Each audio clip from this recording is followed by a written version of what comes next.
wanted to mention something that I think it was Cherera or Commissioner Masik mentioned, that when the security team came, at that point there were no results yet, because there had been an attempt to taint the name of a very distinguished professional career soldier, General Francis Ogola.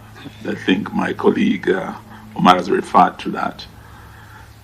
Thank God, due to the Tonje rules, he is now the CDF.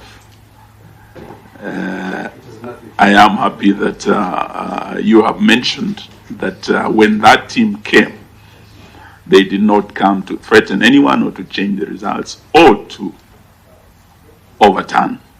I think for the record it is important, because that was something that went towards tainting a distinguished career of a career soldier of our country. The second issue is the issue of whether you, the commissioners, tallied these results or not. I think listening to the four of you, you have said you did not.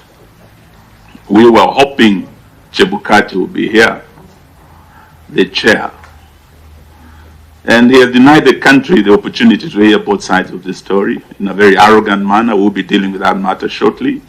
The tone of his letter, the arrogance, is something we will deal with. And I think I would say high-handedness with which you are talking about. And you're not the first commissioners he has differed with. He differed with Commissioner Akombe, differed with the other three commissioners in 2017, with the four of you, with Chiloba. It cannot be that the four commissioners, three commissioners, Commissioner Akombe, Chiloba are all wrong, and only one man called Chebukati is right. There must be something about his personality which goes to the root of the problem, because Article 138 is very clear, and the matter came up before the commission, before the Supreme Court. Looking at the ruling, particularly clause 48 of that ruling, the chairperson had submitted that the issue of verifying and tallying was his exclusive authority. The Supreme Court differed with him, and paragraph 49, they were very categorical, and if I may read that, we find that the chairperson cannot arrogate into himself the power to verify and to tally the results of the presidential election to the exclusion of the other members of the commission, meaning yourselves. And indeed, Article 138.10, this is what he's been relying on, because he's saying as a returning officer, it was his prerogative. And they said, indeed, Article 138.10 of the Constitution, although the power to declare the results of a presidential election after verification and tallying is vested in the chairperson, he does so only as a delegate of the commission, one of you having sat, tallied, verified, and you announced. I do remember, and Irene Masit will remember, Isaac Hassan was also our classmate at the university. When he was faced with a similar situation in the previous election, the declaration of the results was delayed for almost 7 hours.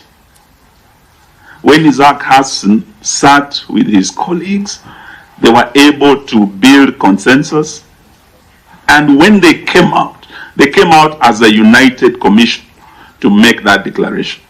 Now, the concern of this team is that going into the future, having listened from you, you are sidelined, given peripheral roles, and your co-mandate was not, you're not given the opportunity to exercise it.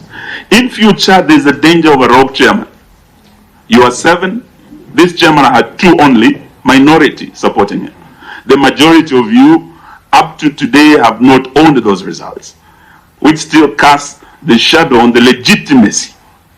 Even if we say the Supreme Court's ruling was final, Many Kenyans, half of this country, did not vote for this president.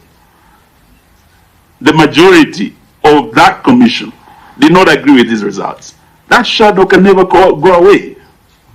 We are saying those servers be opened, and I'm happy to hear from Terera, you're of the view that the servers be opened. Many Kenyans want the audit to be done and the truth to be known. We're very grateful. Your time to appear before us, and like your arrogant chair, but I don't think it is fair for you to have constantly. It is also not fair for you to have constantly gone on the vestiges of the character of a person, but of people who are here.